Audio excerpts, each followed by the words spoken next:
The matter of what a good childhood is something that has immediately interested us. We wanted to see different perspectives of kids and adults alike, while also hearing opinions on what would make a good childhood. Childhood is something that everyone in the world will experience, but everyone has a different childhood. There are many reasons for people's childhood to be different. In America, childhood is usually focused on social factors. In Syria, a large part of childhood is not only trying to enjoy life during a civil war, but having a focus on religion. Lastly, Chinese childhood is something that is usually focused on education and ensuring that one's future is set. So overall, what a good childhood is it having a good social life? Is it having good faith? Or is it having a good education? American childhood is full of different experiences. Growing up in a suburb only a couple miles from cities, playing outside after your 6 to 8 hour school day. Children will come home and experience a home most commonly found with one or two parents and maybe even some siblings. Many kids during the 1990s and early 2000s spent their time outside or playing with the new consoles that came out, such as the Xbox, PlayStation, or Wii. But this is very different from what children do now in American childhood. Many now only know technology and do not experience the outside world as much. Our American perspective and experts have concluded that the technology around nowadays plays a large role in American society, and more of a role now than it has ever before. My parents, when I was a teenager, when they thought video games like rotted our brains, it was when Nintendo and Segas and all the things were just coming out in the 90s. And I was like, that's stupid. It's just whatever. But now I think technology plays a really big part. I think it's not just technology, it's what it does. You don't have to work hard for anything, it's all right there. You don't have to go to the library and take out books, like you can just Google it. You don't have to sit at dinner and have a conversation with your friends because you could sit and text and Snapchat, and I think that it's taken some of the skills that it takes getting through life away with technology being at your fingers. So I think that's a big challenge. Technology is very important in American childhoods today. It can cause harm, just like what our experts said, when children use technology such as iPhones, computers, or iPads to detach from reality. But many kids nowadays believe that those things are the most important things in their life. This can lead to the terrible effects of technology. It could lead to children not socializing and becoming depressed or having anxiety even at ages as young as preschool. Some children will also experience violence or the inability to get normal sleep due to overexposure to technology.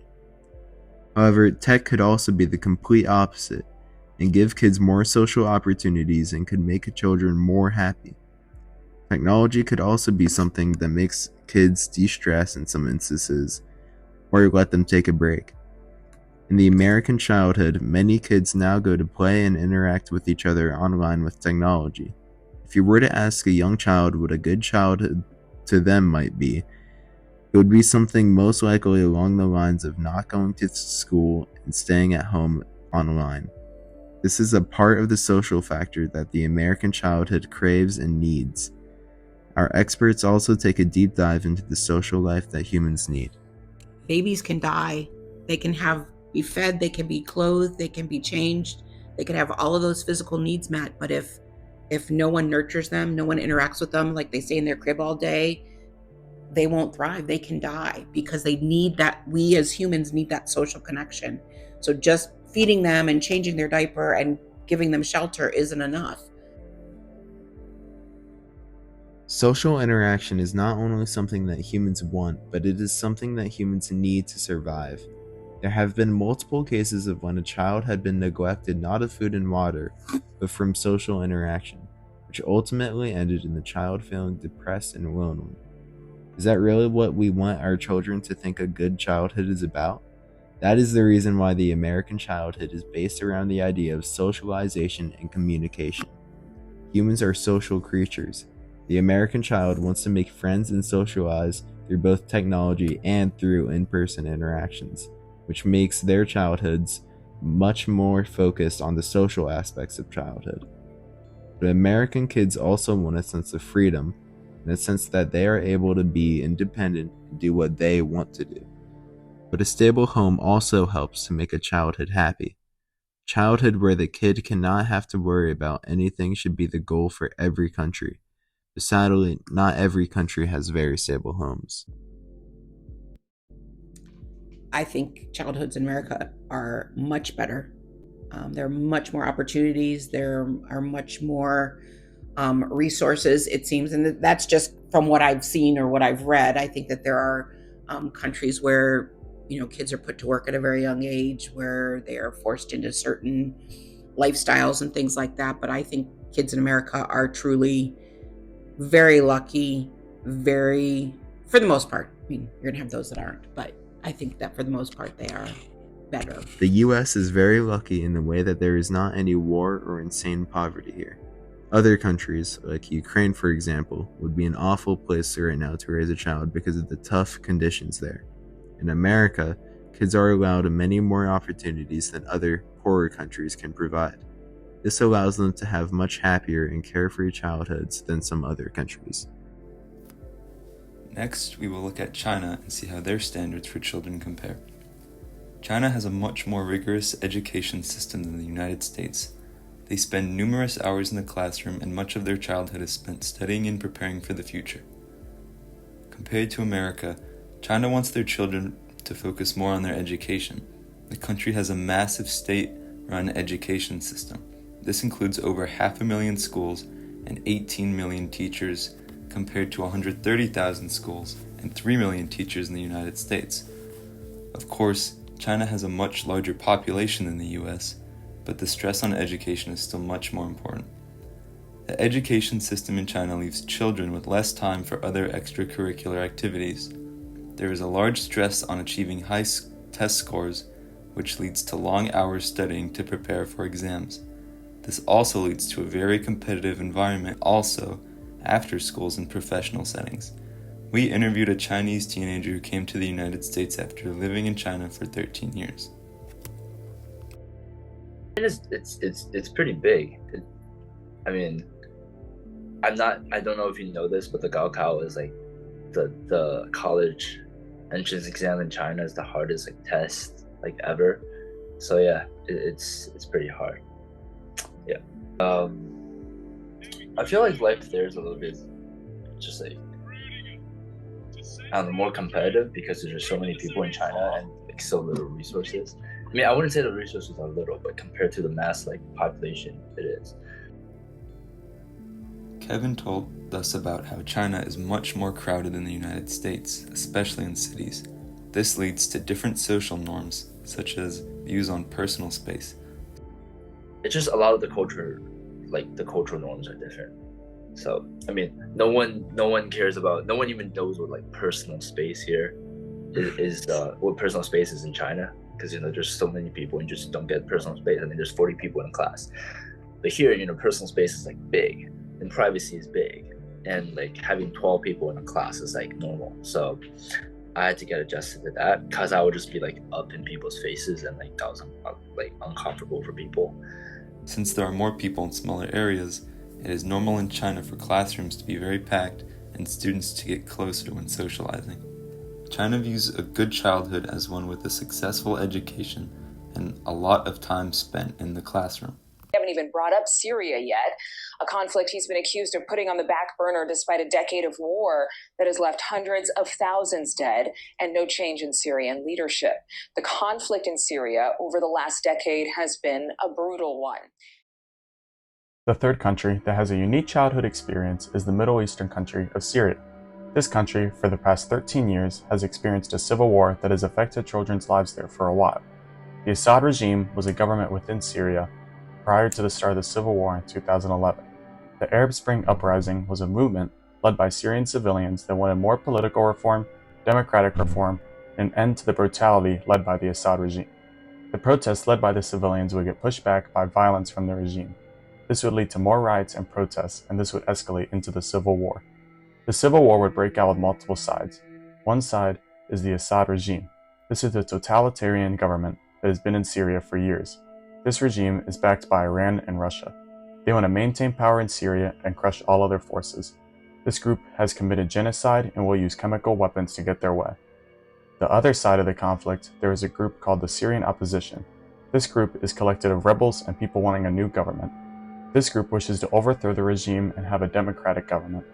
The United States and Turkey have supported this opposition. The third group in the war is the United Kurdish Forces. They wish to break off part of Syria and create their own country. And the fourth and final group is ISIS. They have been committing mass executions of Syrian civilians, enslavement of civilians, and destroying historical and cultural monuments. This war has led to a massive humanitarian crisis. According to the United Nations, over 13 million Syrians need humanitarian assistance, and around 6 million Syrians have been misplaced because of the civil war. This war has led to the destruction of hospitals and schools, which leads to children not receiving correct education or healthcare. Martin Zaluk is a Syrian civilian that moved to the United States in 2015 because of the war. So as far as I remember, I was pretty little. It was pretty scary. I mean, there were some things that I went through. Like, for example, one time I was playing tennis with my friends, and then I heard something in the air, and I looked up, and I just see a missile going across the tennis courts. I'd say it was about like 200 feet in the air, 200 or 300 feet in the air, but the wind from it still pushed me back. I remember that. And then another thing, I was flying back to Syria from Cairo, Egypt, and when I was in the airport, it actually got bombed. Yeah, I was sleeping, and like the walls from the floor to the ceiling were all glass, so everything just fell. So it was pretty scary. Martin has experienced this conflict with his own eyes and has escaped from Syria in order to try and have a better life in America. Martin had to deal with the civil war and the Arab Spring through his childhood. This led to Martin's childhood being dramatically different from someone that grew up in America. This war has affected children a lot and affects how they grow and what they do. Around 30,000 children have been killed due to the conflict, and 200 of those children were tortured to death. This war has had a catastrophic impact on the children of Syria. The United Nations has reported that around 2.4 million children in Syria have not gone to school in the past decade due to the war. This also leads to many being uneducated and later in life unable to work and barely able to survive. This war, however, leads many in Syria having nowhere to go, but many do seek religion as a form of hope. Martin is a very religious kid, and this dates back to his time in Syria and the experiences that he had there. Yeah, so I'm an Orthodox Christian, and I take it pretty seriously. I try to follow my religion throughout my day-to-day life. Martin takes his religion as something that is very important to him, and his religion is something that helped him get out of the Civil War. Faith is something that Martin would go back to time and time again in his life for guidance and to know where to go. This leads our group to wonder, what role does religion have in a childhood? Religion has a very big impact on a childhood if you are someone religious like Martin. And in Syria, religion is something very important due to how many Muslim people and Orthodox people live there. So religion has a very big impact on how children live their lives. So a childhood based around religion is important to many children, and many children believe that faith is what makes a good childhood. The United States, China, and Syria all have different experiences, and all three provide a different outline on what a good childhood is like. A good childhood in America could be playing outside and playing video games with your friends, while a good childhood in China could be having a successful education. A good childhood in Syria could be having a stable family with a commitment to religion. So, what is a good childhood? Is it a good social life? Is it having good education? Or is it focusing on your religion? All three have different experiences and different focuses on what is important, but all three have a common theme that childhood requires a mix of social life, education, and some religion. All three have a significant factor on the development of a child, but not one plays a more important role than another. So to answer what a good childhood is, it's something that prepares you for your adult life and you can look back on and be thankful for the things that you've learned. Childhood is something that every person has, but everyone experiences differently. Everyone has a different perspective on their childhood, but they all still can experience a good childhood. And the difference between these childhoods is what makes them all special.